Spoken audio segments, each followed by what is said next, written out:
Hello, welcome to the Nutmeg from the Evening Standard, where we get together and talk about the Premier League games we've been watching this weekend and the big talking points from the world of football. I'm Dan Kilpatrick. I'm joined, as ever, by Simon Collings, our Arsenal correspondent, James Robson, who covers Chelsea, and Jack Rosser, our West Ham reporter. We're going to start with the news that one of the Premier League's longest-running sagas looks to be coming to an end. Bad news for Danny Drinkwater. His move to Turkey has been overshadowed by Mesut Ozil, who's closing in on a move to Fenerbahce. Simon, this has been going on seemingly forever. What's the latest on the situation as you understand it this morning with Ozil? Yeah, I think, as you say, the saga is pretty much coming to an end. Ozil was at Arsenal's training ground on Sunday. He said goodbye to his teammates, to the staff, and then the club gave him permission to fly to Istanbul, where he landed late last night, to a fair amount of fanfare, given we're in this social distance age. You know, the club channel were there. He was greeted by the sporting director, Emre, who people will know from his time at Newcastle. And now that he's got that agreement with Arsenal that he can end his contract 6 months early, he's finalising his move to Fenerbahce. So he'll undergo his medical, most likely Monday. And then the next few days, they'll finish the paperwork and he'll be a Fenerbahce player. And I think it might well be the last time we're speaking about Mesut Ozil on this Nutmeg. Or you'd hope so, anyway. I mean, how will he be remembered at Arsenal, apart from being the highest earner in the club's history? Yeah, I mean, it's. I wrote a piece about this sort of towards the end of last year, and the fact that it's quite a sort of sorry end, I think, for Ozil. I mean, you've got to remember his best part of a year the last time we saw him play, and if you think back to the scenes when he signed, 2013, it was all those fans outside the Emirates mobbing the Sky Sports reporter, going crazy. Over £40 million, a club record fee to sign someone from Real Madrid. That wasn't really Arsenal territory, particularly under the days of Arsene Wenger when the purse strings were kept pretty tight. But for me, I think he'll be remembered for great moments. He was an artist really on the pitch. I think at times he was lovely to watch. But did he really deliver what Arsenal would expect from him? Probably not. I mean, he's left the club in a worse position than when he joined it. So I think that tells you something. But there'll be moments of joy to remember. But I think many fans will remember him as someone who didn't really fulfill the talent that they thought he would at Arsenal.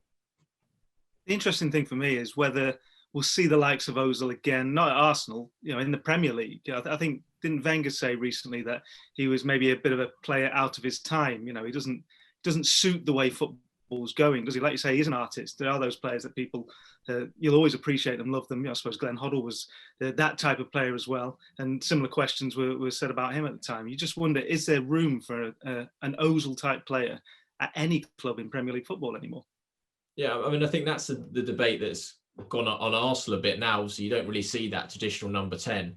And I know we talked about Smith Rowe a bit, on previous episodes, and he really isn't your classic number 10 of Ozil, where you have that luxury player who you just say, go out and win the game. Smith Rowe brings a lot to the game defensively. And I think you're right that we probably won't see that sort of player again. I mean, Ozil to me did feel like the sort of last relic of the Wenger era, partly because Wenger was the one who helped get that big contract over the line, but also because he was very much a Wenger player. He was fantastic to watch, perhaps not great in the defensive side of it, but you let it go because you enjoyed watching him. And I think now that's really gone from Arsenal, and it's really the end of the last relic of that Wenger era. It's easy to say now with the benefit of hindsight that contract was a massive mistake from Arsenal, but if you can just take yourself back to that point in time, was that a move that Arsenal had to make, or was that folly even then?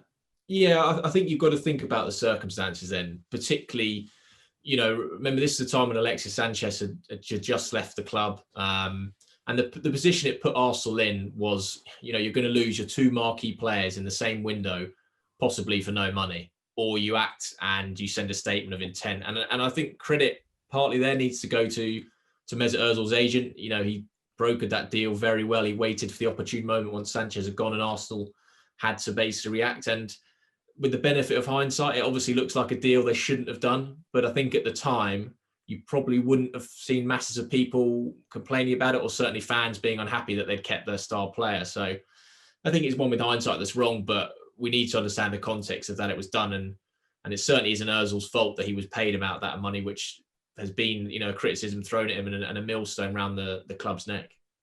it's sort of, the same things being maybe put at Aubameyang in it at the moment, that he signed that big contract and then his form fell off a cliff. But could you imagine the outrage if Arteta had just let Aubameyang run his contract down and go at the end of last season, when he was by far their best player and the man that essentially won them the FA Cup? It's the same sort of situation with Ozil back then. And like you've all said, at times he was an absolute joy to watch. He's one of the best players I've ever seen live, but in one of the best performances I've ever seen live, up there with sort of Kevin De Bruyne. And that Ozil is a loss to the Premier League, but I think he slowly sort of fell into the category of the sort of player that a lot of fans tend to dislike, and the thing they dislike about modern football as well, with that such a high wage, which wasn't his fault, but not really offering anything for it.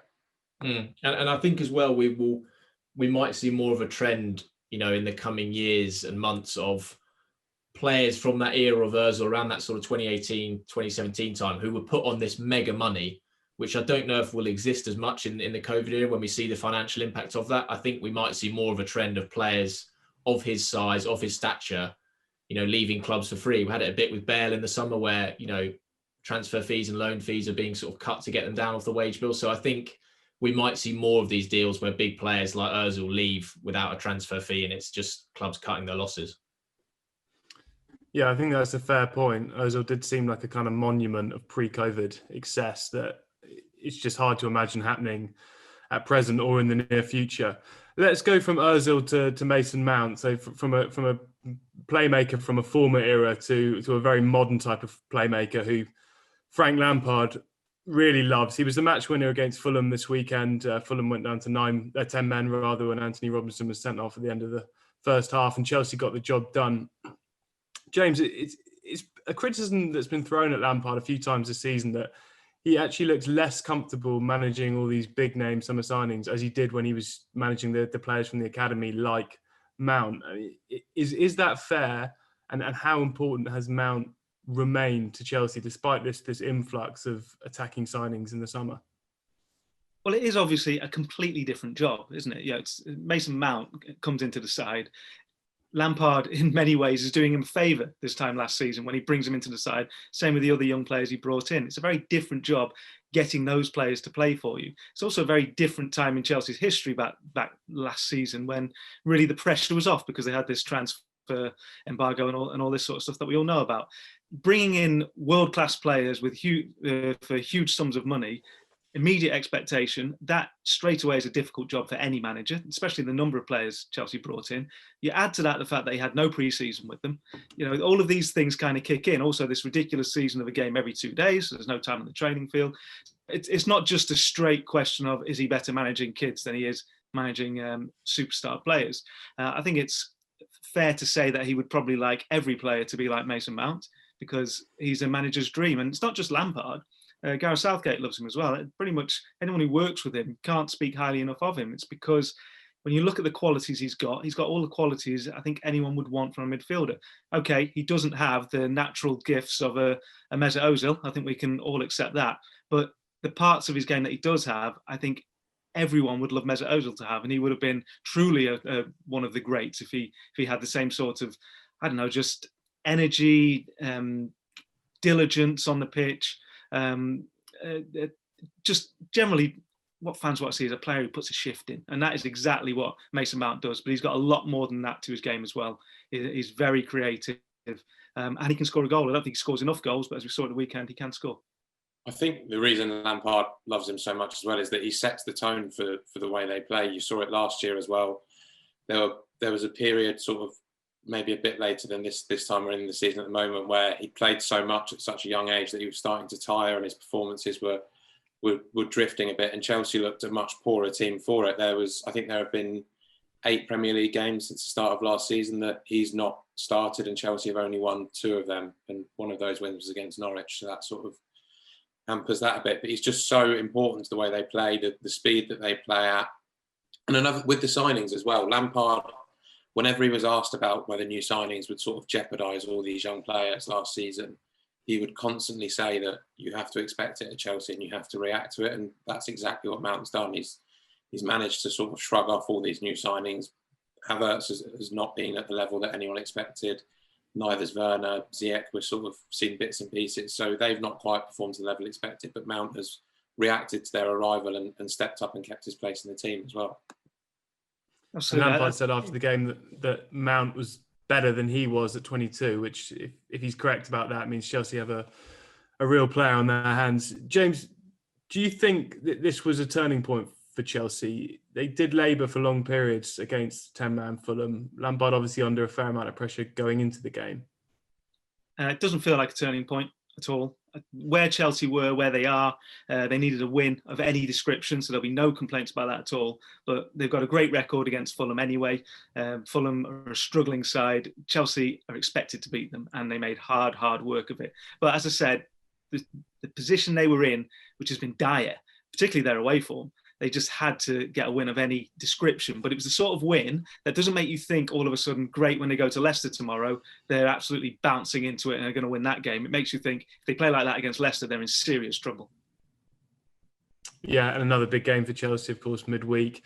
And another difficult afternoon for Timo Werner against Fulham. But let's move on to Tottenham. I was at Sheffield United yesterday, probably the scene of the nadir of Jose Mourinho's reign so far. A 3-1 defeat there last season, but Spurs turned that scoreline on its head and beat the Blades 3-1 yesterday to leave them rooted to the foot of the table. Tanguy Ndombele scoring a wonderful improvised goal to make it 3-1 and seal that win. Now, I've got a theory about Ndombele that he's possibly gone somewhat under the radar this season, mainly because there's been so much attention on Kane and Son, and obviously Mourinho hogs a lot of the limelight. What are people's views on him kind of from the outside looking in? Jack?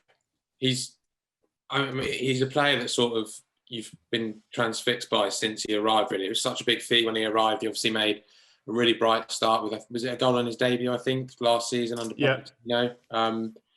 And then obviously drifted off and was the one that Mourinho decided to pick his little feud with last season. And it's a great story in the way he's turned it around, sort of going running with Mourinho, training in the park during lockdown and things like that.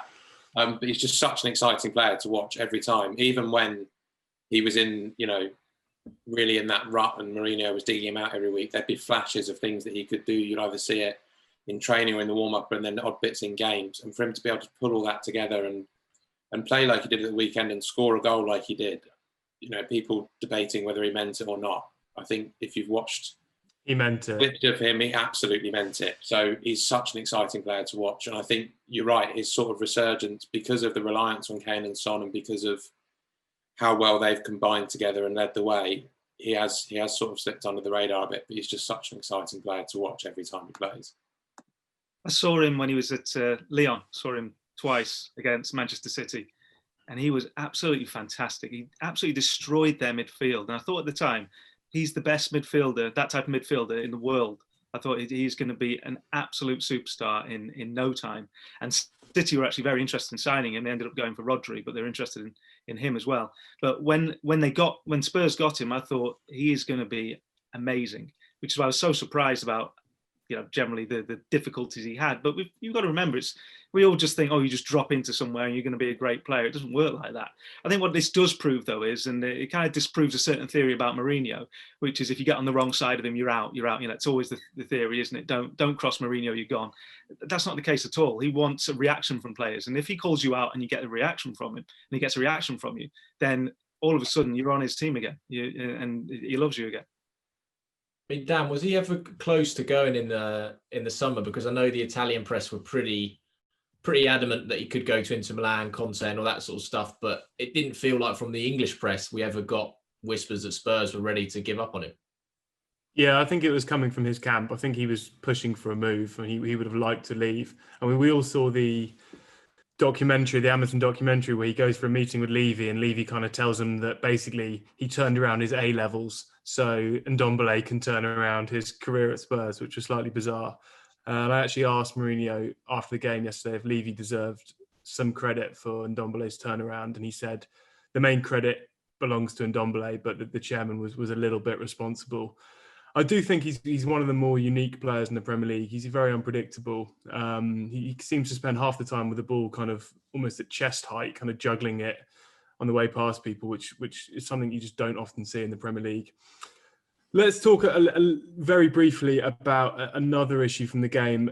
Spurs players seemed to congregate after Ndombele's goal, that about 8 or 9 of them went over, and there were some high fives and kind of back slaps and fist bumps and stuff.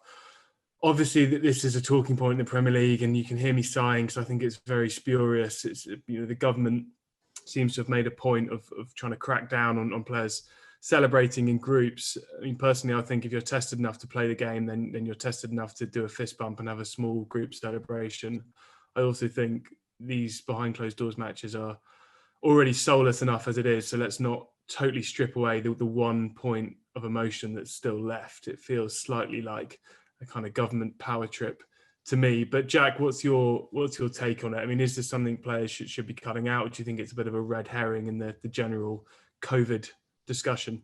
It's really difficult, isn't it? Because it's so tiresome to see, so many people taking issue with it, and it's such a hard thing to stop. If somebody had scored the way United were pushing at the end of the Liverpool game yesterday, if Pogba puts that away in such a big game when they're back in the title race for the first time in such a long time, how can you expect players to stop doing that? And I think you're right. They're tested to within an inch of their lives, really. And you have examples of where the protocols have slipped up if they've not been followed, but the protocols that existed when football came back in the first place and this season, earlier in this season as well, they do work. West Ham had 3 positive tests as they were warming up to start a game, and they managed to contain that to just those 3 going forward. Those 3 people left the stadium, and everyone else tested negative. So it does work. I think if you're going to do it, there's a light-hearted way of doing it. James Maddison sort of made a bit of a joke out of it when he scored yesterday. But I don't think it's, I think it is, like you said, it's a bit of a red herring, everyone getting tied up over something that really isn't a huge issue at all. I don't understand what the medical health risks are to it. Like you say, if these players are tested, they're cleared, that's why they're allowed on a football pitch to be making contact with each other. So I don't understand why all of a sudden, oh no, they're celebrating together. That makes it more of a risk. I think it's more a case that it's just not a good look in the current circumstances when you can't even hug your own gran. It's not good if 2 footballers can hug each other. But that same argument says, you could say nothing on the football pitch looks good in the current climate because they're all doing things that the rest of us can't. So I see no sense in it at all, other than a little bit of point scoring probably. I agree with James. I think it is an optics thing, And I think Adrian Durham was on TalkSport the other week speaking very passionately about, the sacrifices he's made and others have made, not seeing family, not being close to them. But I think from the club and player perspective, Arteta spoke about it, a couple of weeks ago, and he was saying it is morally strange to be playing, but then it's also a bit confusing sometimes where you say, well, if you're at the corner, you can man mark them, you can get touch tight, but then if you score the goal, you can't touch each other. So I think that's where the confusion comes, that I can be close to them and grapple them in the box, but I can't if we score a goal. So it's one of those issues that I think is seemingly in the spotlight, and I think that Leicester and Maddison actually dealt with it in quite a good way, and I wonder if just while we're in this current big moment of battling the virus, if for a month or so players were celebrating like that, the story would quickly die down. So I wonder if that may be where the narrative moves for the next few weeks or so. Yeah, I think there's a difference, isn't there, between a kind of set piece celebration, a type of pre-planned handshake or something that we've seen kind of Pogba do in the past, or someone like Son has done that often in the past. That would feel really inappropriate at the moment and just unnecessary when we're all kind of banned from seeing each other, let alone shaking hands. But a kind of natural, hug or bump on the back just doesn't seem to me to be a problem. It seems inconsistent. Let's finish with West Ham. Jack, Michail Antonios scoring the winner for them this weekend. Is their season dependent on his hamstrings, do you think? If they can't sign a replacement, it's very much hanging on his very suspect hamstrings. I mean, they gave him nearly 90 minutes at Stockport on a pitch that was effectively a bog, which you wonder how much good that could do, but it obviously worked well. It was his first start in the Premier League since November, scored the winner, and he just transforms the way they play. They're obviously looking for a replacement for Seb Haller. They've put in a bid for Sevilla's Youssef En-Nesyri, but I don't know how successful they're going to be there. I think a couple of places have reported it, but we've been told that they're going to have to break the bank if they want to sign him. And despite selling Haller, they've not got much in the way of being able to break the bank at the moment. So whether they'll look for other people, Josh King, Boudadia at Stade de Rennes is another one, who all look like good fits, but they'll have to fit the style that they want to play. Haller never fitted that, and they'll have to play like Antonio. They'll have to stretch defences. They'll have to bully defenders. But if they can't get a replacement, it is all very much dependent on, building on the successful start. They need Antonio to carry on doing that. They've never taken this many points at this point of a season, so they'll want to kick on from here. I mean, Jack, what sort of striker replacement do they get? Because obviously they're in a difficult situation with Antonio, where do you sign someone who's going to replace Antonio? How do you sign someone to be a backup? I mean, Tottenham with Harry Kane took them, 5 years to find someone who was the right backup in Vinicius, who looks like he might do that. How do they go about signing a player like that? Yeah, I think that's almost why when they signed Haller, it wasn't obviously, Antonio wasn't the out and out striker. So they had someone with a different profile there. But I think the stage Antonio is at in his career, he's 30. He has just signed an extension, but he's 30. And as we've said, he's got very suspect hamstrings. So you're probably going to get a chance. If you can come in and you can do the running and the hard work that he can do, and you can also finish, because his finishing has improved so much over the last sort of 12 months, but he's not a natural finisher. So if they can get someone in that can do that hard work and can, replicate his goal return or even better it, then there's no reason that you're not going to start above him. He's really important to the way that they play, but that doesn't mean he's irreplaceable. I'm going to disagree with Jack. I think Antonio's a great striker, and there's not many in the Premier League that can hold up the ball as well as he can and stretch a defence and play the lone striker role quite like he can. But obviously injury is a big problem. We've run out of time, so we're going to finish there. Please do like, share, comment on social. Any kind of feedback is appreciated, including questions that we can tackle next week. But for now, thanks for watching The Nutmeg.